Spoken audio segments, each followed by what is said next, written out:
ఇదొక విషాదకరమైనటువంటి ఘటనగా చెప్పొచ్చు. పలాస కాశీ బుగ్గలో తొక్కిసలాట జరిగింది. ప్రస్తుతం వస్తున్నటువంటి సంఖ్య ప్రకారం 7 నుంచి 9 మంది వరకు మృతి చెందారు. మరొక 5 మంది పరిస్థితి విషమంగా ఉంది. ఇదొక ప్రైవేటు ఆలయం, శ్రీ వెంకటేశ్వర స్వామి టెంపుల్గా అక్కడ నిర్మించారు. దాదాపు 12 ఎకరాల విస్తీర్ణంలో ఇక్కడ పుష్కరిణితో పాటు మొత్తం ఆలయాన్ని చుట్టూ కూడా ప్రాంగణం, భక్తులు వచ్చి వెళ్లేదానికి వీలుగా కూడా అక్కడ ఏర్పాటైతే చేశారు. కానీ ఇవాళ పర్వదినం కావడం, ఏకాదశి పర్వదినం కావడంతో పాటుగా ప్రస్తుతం ఏదైతే ఈ మాసంలో దీనికి ఉన్నటువంటి ప్రాధాన్యత, పవిత్రత దృష్టిలో ఉంచుకొని భక్తులు పెద్ద సంఖ్యలో తరలి వచ్చినటువంటి పరిస్థితి. ఈ నేపథ్యంలోనే అక్కడ తొక్కిసలాట చోటు చేసుకుంది. ఆలయంలోకి ప్రవేశించేటువంటి మార్గంలో ఏర్పాటు చేసినటువంటి క్యూ లైన్ల వద్ద ఒక్కసారిగా తోపులాట కూడా జరిగింది. దీంతోనే అంటే ఒక మలుపు లాంటి ప్రదేశం ఉంది. ఆ మలుపు లాంటి ప్రదేశం దగ్గర భక్తులు అలా తిరిగి ఆలయం లోపలికి వెళ్లాల్సినటువంటి పరిస్థితి ఉంటుంది. ఆ టైంలోనే మొత్తం కూడా ఒక్కసారిగా ఈ తోపులాట అనేది చోటు చేసుకుంది.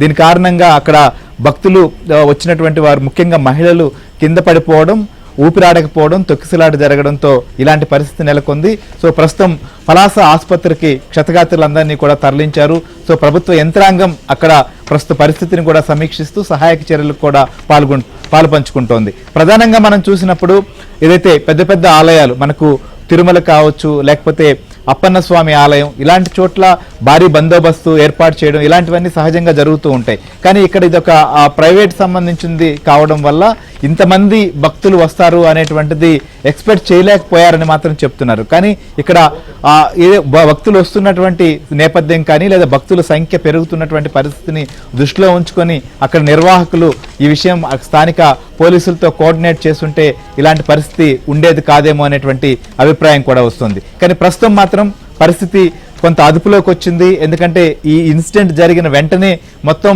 ఒక్కసారిగా ఈ అంశం దావాలంలా వ్యాపించింది. దీంతో అటు పోలీసులు, అధికార యంత్రాంగం, స్థానిక శాసనసభ్యులు వీళ్ళందరూ కూడా అక్కడికి చేరుకున్నారు.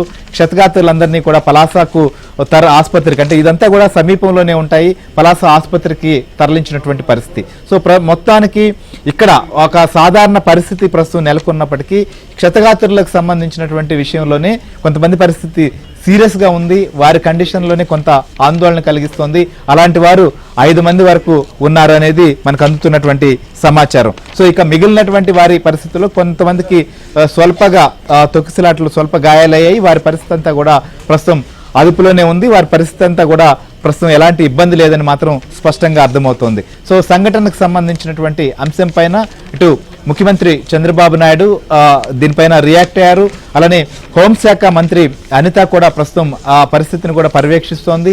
వెంటనే అధికార యంత్రాంగాన్ని ఆదేశించారు.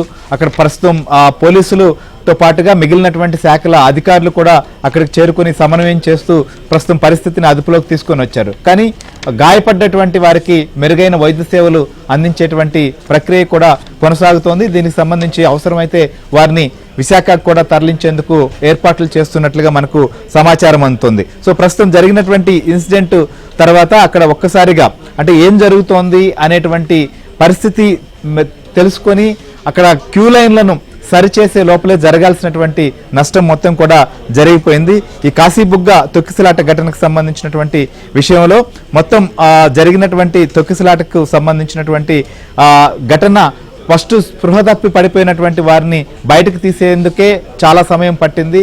ఆ లోపే వారు కొంతమంది ప్రాణాలు కూడా విడిచినటువంటి పరిస్థితి. ఎంతో పవిత్రతతో చాలామంది ఉదయం నుంచి కూడా ఉపవాసాలు ఆచరిస్తూ సో ప్రస్తుతం వారు ఏకాదశి సందర్భంగా వెంకటేశ్వర స్వామిని దర్శించుకోవాలని చెప్పి భావించారు. అందుకోసమనే ఇక్కడికి తరలి వచ్చారు. సహజంగా కూడా మన పురాణాల ప్రాశస్త్యం ప్రకారం చూసినప్పుడు కూడా ఇప్పటి వరకు పవళింపు సేవలో ఉన్నటువంటి వెంకటేశ్వర స్వామి ఇవాళ నుంచి కూడా ఆయన మేల్కొల్పు అనేది మొదలవుతుంది అనేటువంటిది ఒక శాస్త్రం ప్రకారం కూడా చెప్తూ ఉంటారు. అయితే అందులో ఆ దర్శనం చేసుకోవాలి అనేటువంటి ఆతృత భక్తుల్లో వాళ్ళలో ఉన్నటువంటి ఆ భక్తి తత్వంతోనే మొత్తం అక్కడికి తరలి వచ్చారన్నట్లుగా మనకు సమాచారం అందుతోంది. సో ఈ నేపథ్యంలోనే ఈ యొక్క తొక్కిసలాట కూడా జరిగింది. తొక్కిసలాటకు సంబంధించినటువంటి విషయంలో అక్కడ ఉన్నటువంటి క్యూ లైన్లు సంబంధించినటువంటి విషయంలో దీన్ని నిర్వహించేటువంటి వ్యక్తులు కూడా హరిముకుంద్ పాండా అనేటువంటి ధర్మకర్త ఈ యొక్క ఆలయాన్ని దాదాపు 4 సంవత్సరాల క్రితం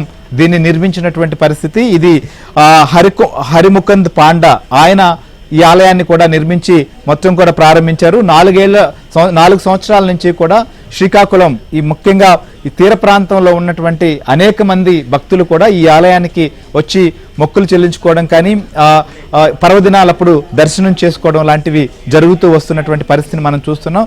ఆ క్రమంలోనే ఇవాళ కూడా పెద్ద సంఖ్యలో అక్కడికి భక్తులు వచ్చారు. సో ఈ మొత్తం కూడా ప్రధానంగా చూసినప్పుడు ఈ ఆలయానికి వచ్చేటువంటి వెలుపల నుంచి వచ్చేటువంటి మార్గాలు కానీ ఆలయ ప్రాంగణం దగ్గర పరిస్థితి ఎలాంటి అక్కడ సాధారణమైనటువంటి పరిస్థితి ఉన్నప్పటికీ సో ఎక్కడైతే ఆలయాన్ని చుట్టూ ప్రదక్షిణ చేసుకుంటూ ఆలయానికి వెళ్ళేటువంటి సమయంలోనే ఈ పరిస్థితి అంతా కూడా చోటు చేసుకుంది. అక్కడ ఉన్నటువంటి నిర్వాహకులు కానీ లేకపోతే ఆలయ నిర్వాహకులు కావచ్చు లేదా క్యూ లైన్లను మెయింటెనెన్స్ చేసేటువంటి ఎవరైనా భక్తులు స్వచ్ఛందంగా సేవ చేసేటువంటి సేవకులు కావచ్చు, ఇలాంటి వారు అక్కడ ఉండి పరిస్థితిని గాన పర్యవేక్షిస్తూ భక్తులను నియంత్రిస్తూ ఉండుంటే మాత్రం ఇలాంటి పరిస్థితి ఎదురయ్యేది కాదు అనేటువంటిది మనకు అందుతున్నటువంటి సమాచారం. సో కేవలం ఈ ఆలయానికి సంబంధించినటువంటి విషయంలో కూడా చాలా సంవత్సరాలు అంటే దాదాపు 4 ఏళ్ల నుంచి ప్రాముఖ్యత పొందింది. అందులో భాగంగానే భక్తులు కూడా రావడం అనేది జరుగుతూ ఉంటుంది. కానీ ఇలాంటి సందర్భంలో ఈ రకమైనటువంటి పుణ్యదిన ముఖ్యమైనటువంటి పండుగ దినాలు పర్వదినాలు ఉన్నటువంటి సందర్భంలోనే వచ్చేటువంటి భక్తుల విషయంలో తీసుకోవాల్సినటువంటి జాగ్రత్తల విషయంలో మాత్రం అక్కడ పూర్తిగా నిర్లక్ష్యం చోటు చేసుకుందనేది మాత్రం చాలా స్పష్టంగా అర్థమవుతోంది. సో అందువల్లే ఇలాంటి పరిస్థితి వచ్చింది అనేది అసలు కారణం ఏంటి, అసలు పూర్తిగా ఆ టైంలో జరిగినటువంటి ఇన్సిడెంట్కి గల కారణాలపైన కూడా ఒకవైపు పోలీస్ శాఖ విచారణ అయితే చేస్తోంది. కానీ అంతకంటే ముందుగా ఎవరైతే అక్కడికి భక్తులు వచ్చారో ఆ భక్తులు గాయపడ్డటువంటి వారు ఉన్నారో వారందరికీ కూడా మెరుగైన వైద్య సేవలు అందించే దానిపైనే ఎక్కువ ఫోకస్ పెట్టారు. అందుకోసమనే వెంటనే అక్కడ పరిస్థితిని అంతా కూడా ఆ ప్రాంతాన్ని అంతా కూడా క్లియర్ చేశారు. మనం స్క్రీన్స్ పైన కూడా చూస్తున్నాం. ఏదైతే ఆలయం చుట్టూ కూడా ఏర్పాటు చేసినటువంటి బార్కేడ్లవి ఆ బార్కేడ్లు దగ్గరే జరిగినటువంటి ఇన్సిడెంట్ ఇది. ఆ ప్రమాదం కూడా జరిగినటువంటి ప్రాంతం కూడా ఈ ప్రాంతమే. మనకు ప్రస్తుతం స్క్రీన్ మీద ఉన్నటువంటి ప్రదేశం ఏదైతే ఉందో చూపిస్తున్నామో ఆ ప్రాంతంలోనే ఆ మలుపు కూడా ఉంటుంది. ఆ మలుపు తిరిగి వస్తే లోపలికి వెళ్ళేటువంటి అవకాశం ఉంటుంది. సో అక్కడ ఒక్కసారిగా అందరూ కూడా లోనికి వెళ్ళేటువంటి ప్రయత్నం చేసినప్పుడే ఈ రకమైనటువంటి పరిస్థితి నెలకొందనేది మాత్రం మనకు స్పష్టంగా